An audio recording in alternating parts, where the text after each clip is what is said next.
Қайырлы күн, оқушылар. Бүгін бізде 5 және 8 сынып оқушылар арасында менің сүйікті жазушым атты шығарма сайысы өтеді. Сол сайысқа барлық оқушыларды шақырамыз. Сайыстың мақсаты мемлекеттік тілге деген құрмет және бас сауаттылығын тексеру, мемлекеттік тілді мәртебесін көтеру, оқушыларды патриоттық тәрбиеге баулу, сөздік қорын молайту, мәдениеттілікке, ұқыптылыққа ойындағысын жеткізе білуге және есте сақтау қабілеттерін дамыту. Сайысқа қойылатын талап: бірінші, тақырыптың толық ашылуы; екінші, өз ойын қорытындылап жеткізу; үшінші, шығарма материалдарын ғаламтор желісінен алып жазбауы. Жұмысты бағалау критериялары: бірінші, мазмұны ашылуы керек; екінші, шығармадағы жазылған ой-пікірлер анық болу керек; үшінші, грамматикалық сауаттылығы қаралады. Шығарма қос бетке жазылады. Шығарма көлемі 150 сөзден кем болмауы қажет. Жақсы сауатты жазылған шығармаларды ғаламтор желісіне жариялаймыз. Шығарманы тапсыру уақыты кешкі сағат 20:00-ге дейін қабылданады. Менің сүйікті жазушым. Менің сүйікті жазушым 1845 жылы 10 тамызда дүниеге келген. Оны бүкіл қазақ елі таниды. Ол әрине Абай Құнанбайұлы. Қарқаралы жерінде дүниеге келген. Анасы ұлжан жас Ибрахимді еркелетіп, Абай деп атаған. Осылайша оны халық Абай деп танып, тарихқа осы есіммен енген. Абай 1855 жылы алғашқы өлеңі «Кім екен деп келіп ем түйе қуған» өлеңін шығарған. Ол кезде Абай небәрі 10 жаста еді. Ұлы ақынның сөз өнеріне деген шешендігін қара сөздерінен білсек болады. Абай атамыздың қара сөздерінің саны 45.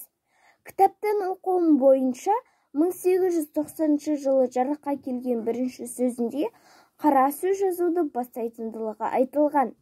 Абай Құнанбайұлының шығармалары лирикалық көңіл күй мен үлкен мағыналы толы ақиқат жатыр. Қай өлеңін не қара сөзін көрсең де қазақ халқы не қазақ жері сипатталған. Баяндалған әрбір сөзінде астарлы, терең мағына бар. Абай тарихымызда үлкен орын алады, себебі қазақтың әдебиетінің негізін қалады. Оның шығармалары бар, лық әлемнің қазына мұрасы. Сәлеметсіздер ме? Мен 6-шы А сынып оқушысы Бақыт Дильназ. Менің сүйікті жазушым. Әр адамның өзінің бір тұтатын жазушысы болады. Сол секілді менің де сүйікті жазушым бар. Ол Абай Құнанбайұлы. Мен оны жеке тұлға ретінде мықты ақын, жазушы, керемет педагог және аудармашы ретінде білемін. Ол 1845 жылы 10 тамызда Абай ауданында дүние есігін ашқан. Абай Құнанбайұлының әкесінің есімі Құнанбай, анасының есімі Ұлжан, әжесінікі Зере болған.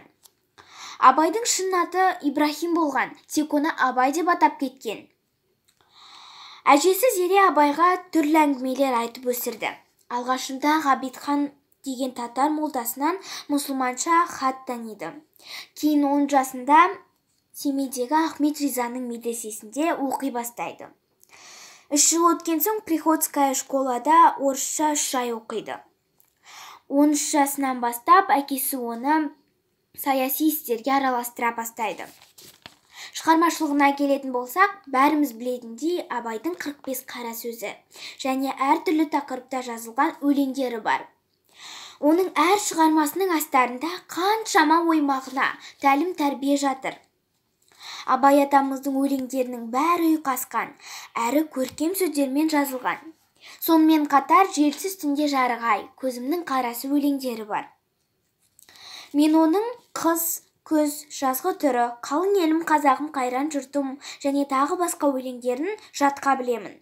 Және биыл Абай Құнанбайұлының 175 жылдығына орай көп байқаулар өтті. Солардың екеуінде мен Абай атамыздың қара сөзін және қалың елім қазағым қайран жұртың өлеңін мәнерлеп оқып, бірінші орынды иелендім.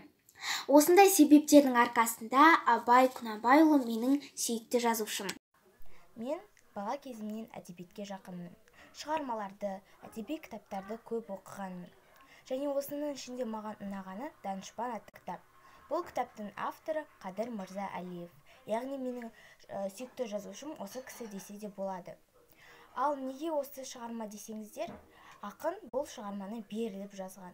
Нақты әрі қызықты. Ал жазушыға келетін болсақ, оның мамандығы ақын, жазушы, аудармашы. Ол кісі 76 жыл өмір сүріп көпті көрген. Қазіргі жастарымызға үлгі. Менің сіздерге айтарым, кітап оқып білімімізді арттырайық.